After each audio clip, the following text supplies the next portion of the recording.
Tonight's headlines read like a warning label for a much bigger crisis. US strikes on Iran, Iran hitting back, Israel widening the damage in Lebanon and Gaza, and civilian deaths stacking up from Afghanistan to the Middle East. Meanwhile, back home, a Maine primary sets up Susan Collins versus Graham Platner, and Washington keeps proving it can fight abroad and fumble at home at the same time.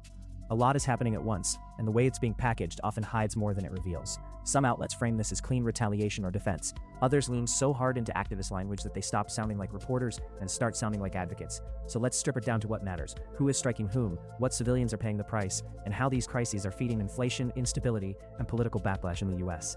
If you're getting value from this, hit the like button and subscribe so you don't miss what's next.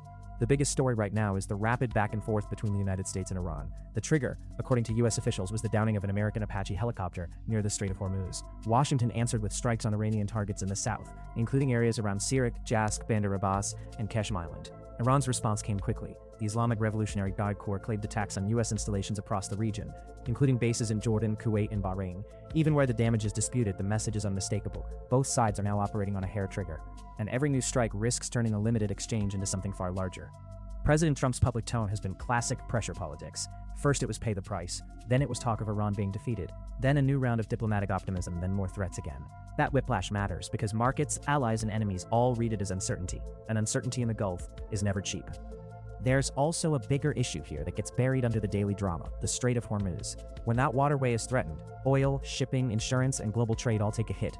The World Bank is already warning that the conflict could drag global growth to its weakest pace since the pandemic, with energy prices and inflation moving in the wrong direction. In plain English, even people thousands of miles away end up paying for bad decisions made in a narrow stretch of water.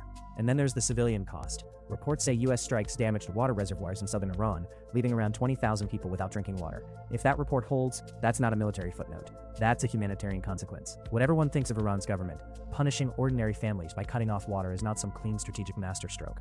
What's striking is how fast this cycle rewards escalation and punishes restraint. Every side claims self-defense. Every side says the other crossed the line first. Meanwhile, the people nearest the blast radius are the ones with no agency at all. While the US and Iran trade blows, Israel's campaigns in Lebanon and Gaza keep grinding forward, and this is where media framing gets especially slippery. Some reports call these areas ceasefires, even while describing daily strikes, displacement orders, and deaths. At some point, language stops describing reality and starts laundering it. In Lebanon, Israeli strikes hit Tyre hard again, including areas near hospitals and residential neighborhoods. The casualty figures keep climbing: thousands killed, tens of thousands wounded since March. That's not a brief border incident. That's an ongoing war with the civilian population trapped in the middle. There are also repeated reports of strikes near medical facilities, including Hiram Hospital in Tyre, with nurses and workers among the injured. Israel says it is targeting Hezbollah and taking precautions, but when hospitals keep getting hit, when civil defense teams are struck after responding to casualties, and when displacement orders are issued for entire neighborhoods, the precision narrative starts to lose credibility. In Gaza, the situation is just as grim, maybe worse because it's become so routine that it barely registers in the news cycle anymore. An 8-year-old boy named Jad Suleiman was reportedly killed while walking home from school. His father was photographed grieving over the small body still wearing a backpack. That image says more than any official statement ever could.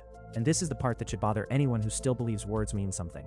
The so-called ceasefire has not meant peace. Reports say hundreds of Palestinians have still been killed since the agreement took effect, with aid restricted, crossings closed, and entire families left to survive on scraps. If the agreement exists on paper but the bombs and shortages continue, then calling it a ceasefire is at best a polite fiction. Congress has noticed at least some of this. More than 60 lawmakers recently urged Israel to allow cancer patients in Gaza to leave for treatment. That should not be controversial in a sane world. Children with cancer should not be political bargaining chips. Yet here we are, debating access to medicine while a war keeps chewing through the health system that's supposed to save lives. And this is where the broader American role becomes impossible to ignore. US political cover keeps these policies afloat. Washington funds, arms, defends, and excuses far too much of this machinery, then acts surprised when the bill comes due in the form of regional rage, maritime risk, higher prices, and a reputation that gets worse by the week. Not every headline today is a war headline, and that matters because domestic politics are moving under the surface of all this. In Maine, Susan Collins is set to face Graham Platner in November after the primary results tightened the race. Collins has long survived by presenting herself as the sensible moderate, even while voting with her party on some of the biggest spending and security questions in Washington. Platner, by contrast, is trying to ride a wave of frustration that says the old bipartisan script doesn't work anymore. That frustration is easy to understand. Voters are looking at inflation at a 3-year high, energy costs that keep biting, housing that remains out of reach, and a federal government that seems permanently eager to police the world while losing control of the basics at home. And then there's the surveillance issue. The House just failed to renew Section 702, the warrantless spying authority that lets the government scoop up Americans' communications in the name of national security. That's one of those topics where both parties love to posture about freedom until someone asks them to defend it in practice. Whether you're on the left or the right, the idea that the government can keep expanding its reach without stronger limits should make you uncomfortable. A little skepticism is healthy here. Washington loves to talk about threats abroad because that gives it a reason to grow the state. It loves to talk about safety while ignoring the way emergency powers become permanent. And it loves to ask the public for patience while spending trillions, launching interventions, and then handing the same voters a bigger bill at the grocery store. So when you see a Maine Senate race, it's not just local politics. It's part of a wider question. Do voters still want managed decline from the old guard, or are they ready to demand something leaner, tougher, and less addicted to crisis management?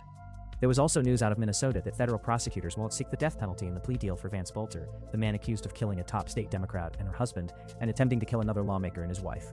That case is shocking on its own, but it also shows how violent political culture has become. In a country already overloaded with tension, every side keeps getting told the other one is an existential threat. It's poison, and it's not going away just because election season rolls around. One of the more disturbing reports today comes out of Pakistan and Afghanistan. Kabul says Pakistani air raids killed 11 children in Afghan attacks. Regardless of how each side frames the operation, that is the kind of headline that should stop people cold. Children are not collateral damage you can explain away with border politics. These cross-border strikes are part of a broader pattern in which regional powers justify force as necessary security while civilians absorb the blast. It's the same story in different uniforms. Militants, insurgents, proxies, counterterrorism, retaliation, the labels change, the dead do not. And the economic spillover is already visible. Tankers are catching fire near the Gulf of Oman. Shipping lanes are getting riskier. Insurers are recalculating. The World Bank says global growth is heading toward a post-pandemic low if energy disruptions continue. That means the consequences don't stop at the Middle East map. They hit farmers, factory owners, truckers, retirees, and anyone paying attention to their monthly expenses. This is exactly why endless foreign entanglements are so expensive. They're not just morally corrosive, they're financially stupid. The United States keeps inheriting the burden of everyone else's regional ambitions, and then acts shocked when the bill arrives in dollars, debt, and instability.